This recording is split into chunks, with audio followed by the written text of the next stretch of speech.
After the presentations, delegates split into breakout groups to discuss barriers to inclusion. Here are some of their discussions.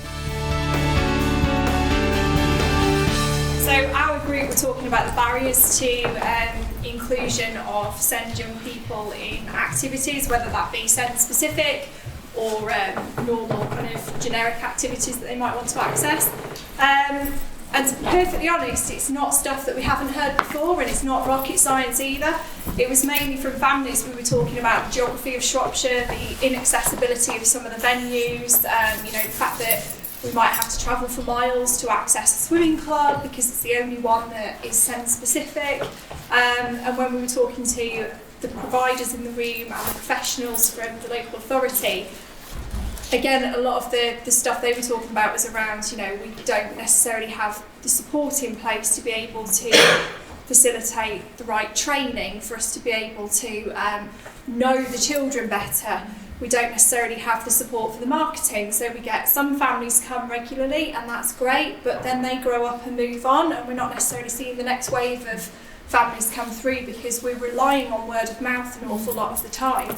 And one of the things that the families picked up on is you only know what you know, and if you don't know about it, you're not going to access it. Or if you have a bad experience, you're going to assume that everybody's exactly the same because, well, they were like that, so the next horse riding group that I go to is going to be exactly the same, So I think one of the key things we picked out of that was developing relationships between providers where they can go to each other for some of the support that they need, that they haven't been getting through alternative sources, being able to pool resources, being able to think about developing those relationships for accessing training together rather than having to do things on their own.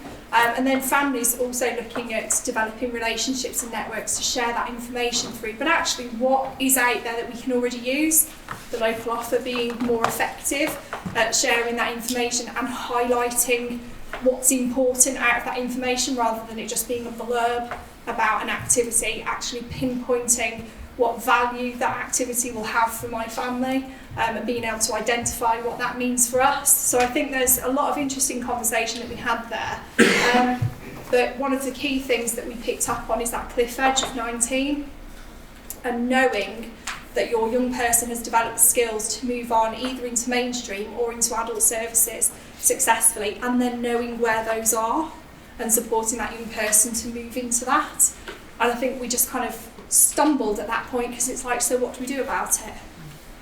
Because that's where everybody gets a little bit lost in Shropshire, isn't it? And I think that's a really interesting piece of work that we can take forward and that we can learn from.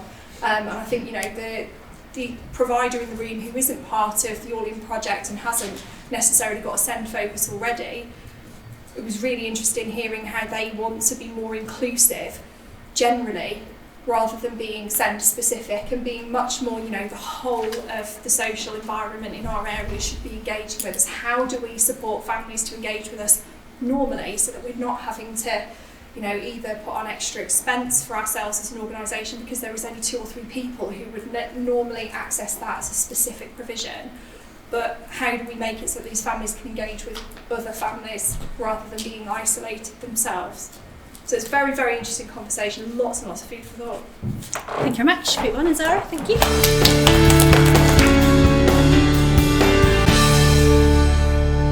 Yeah, we had a really lively and rich discussion.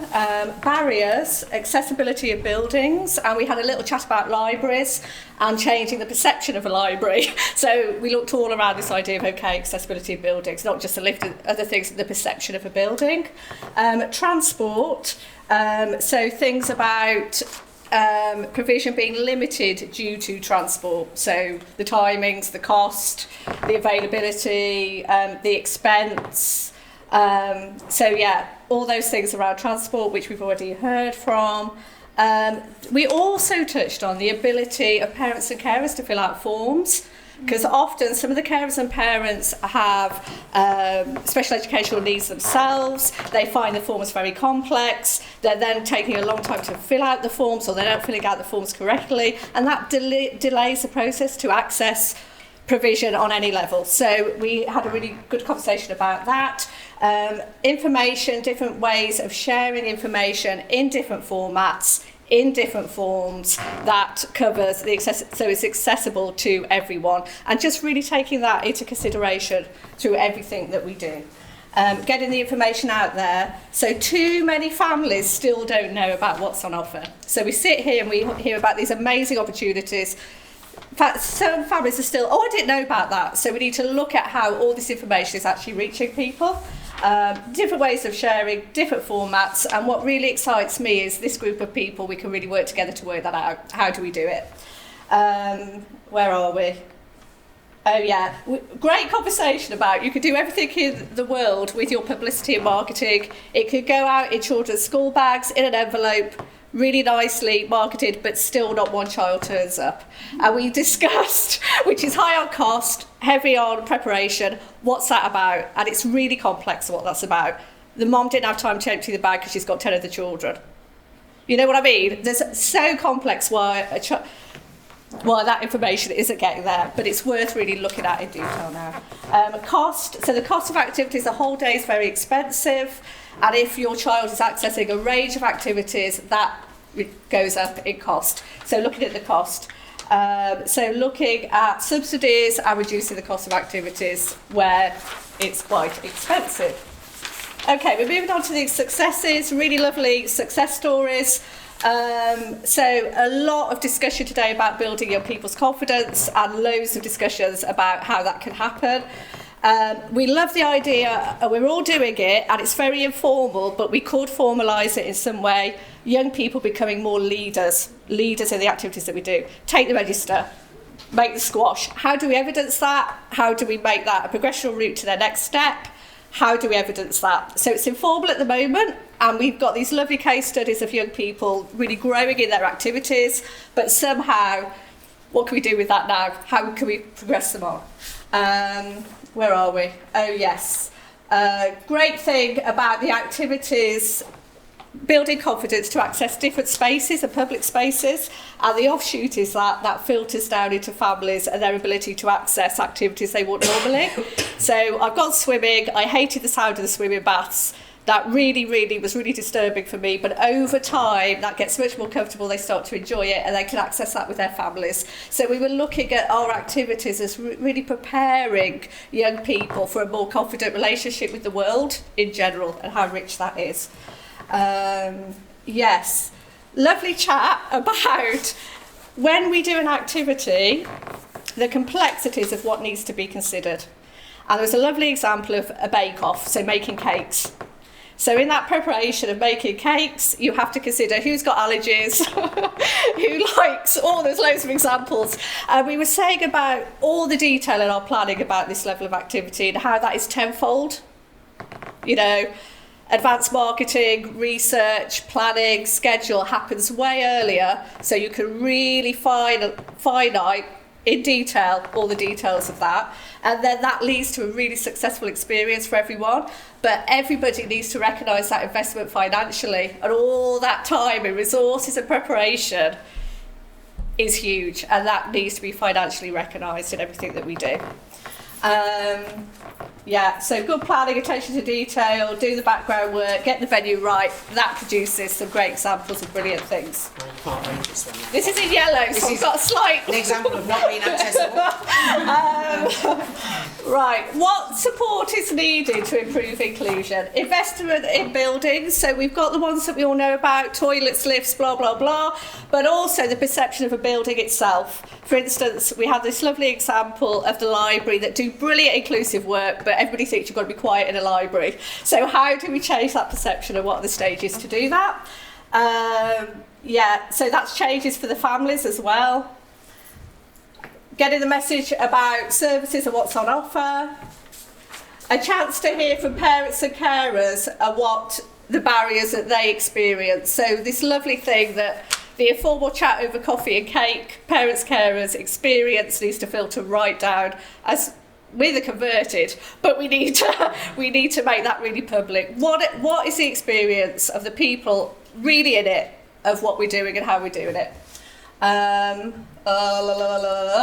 Pre-activity event support, which was highlighted beautifully earlier, all the signage, all the information, all the communication.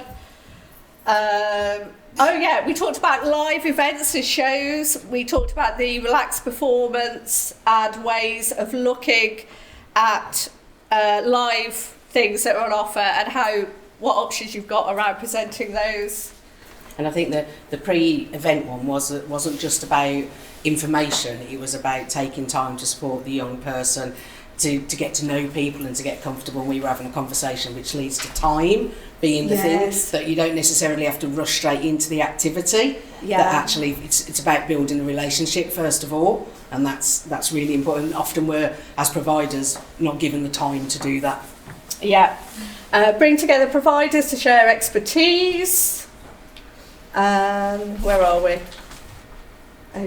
Our vet parents. Yes. So there was a conversation here around sometimes parents might not want to disclose information about a young person's disability because of fear of rejection and not being able to be included, or it can work the other way as well. Sometimes parents being sort of risk adverse because they're concerned that their child might be placed at risk. So I suppose it highlights the need to build that relationship with the parents so that they feel comfortable and with safe, you, either to disclose or to take that risk. And we went back to transport to end. So again, transport provision and how that can support and negate a young person's experience of an activity, how it can limit or open it up. Okay. Thank you very much. Thank you.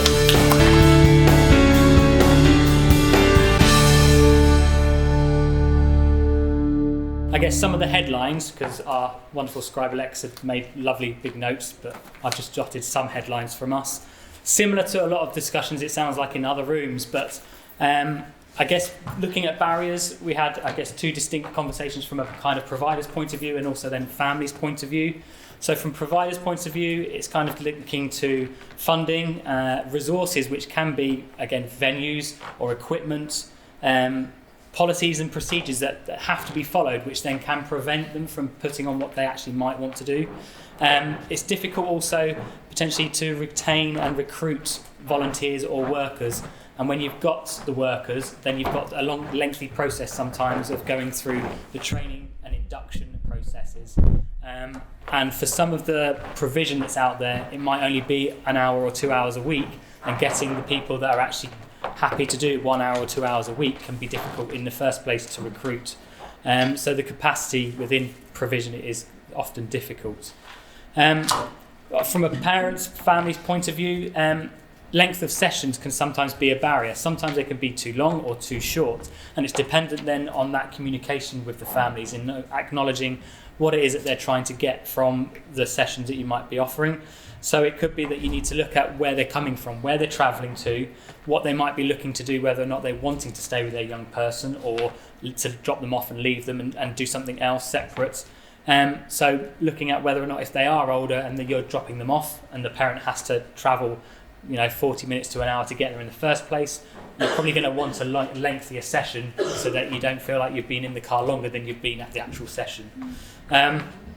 And also the idea of the timetabling of those sessions, to kind of look at if you've got going somewhere and you've had to drive because transport is a barrier sometimes, that there might be another session half an hour later. So actually, if you're in the locality of, you've driven all the way to Shrewsbury, there might be another session on an hour later, but in a similar location as well. So again, it's making the most of that transport and those other issues that are barriers to start with.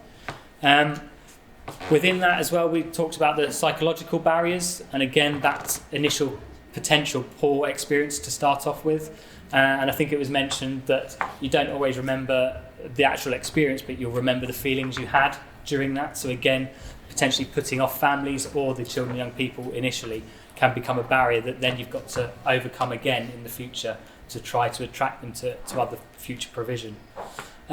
Moving on to successes, and again, similar, I guess, between successes and support. I guess the key thing that came out of some of the discussions, it was about communication. Whether that's linked to communicating with the families and how you can understand what the issues, concerns, problems might be, and how you can also then communicate and promote what is opportunities you've got available. Linked into that communication is building up those relationships. And so another example that was offered was how for some provision, they have a follow-up conversation or a phone call or an email to say, how was today? Was it okay for you? Or we didn't see you at this week's session. Is there anything that's an issue, or can we do anything different? And that's about that communication and ongoing communication backwards and forwards to create that positive relationship between families and providers. And then also that communication with the young people themselves and being able to adapt and be flexible, but also at the same time ensure there's consistency, whether that's with consistency with the staff or with what's in place. So again, the young people and families know what to expect when they're coming to your provision and setup. And then support and how support could be offered. Parts of that, again, circle around communication and how we can start to reach some of those families that we're not being able to access. Also looking at how you can promote some of those opportunities, whether it's opportunities because it's specifically inclusive, or whether it's opportunities that are deemed more mainstream opportunities but could be more inclusive for young people. And support to involve families. So again, this communication came out again about involving families and almost getting them to help co-produce some of the opportunities and involving the children and young people. And Pam had a lovely title which you can ask Pam about later, but it was brilliant. And again, the idea that by communicating, you'll understand whether or not during holiday time, families might actually want longer opportunities, and it not just to be the Tuesday at 4 till 5, but actually during the holiday time, could it be a full day or a half day? Because that's a quite lengthy period of times where families have got to find opportunities for their children and young people. So for me, what I've taken away is a lot about communication, building up relationships and involving everyone in the development of any opportunities moving forward. Harry, thank you.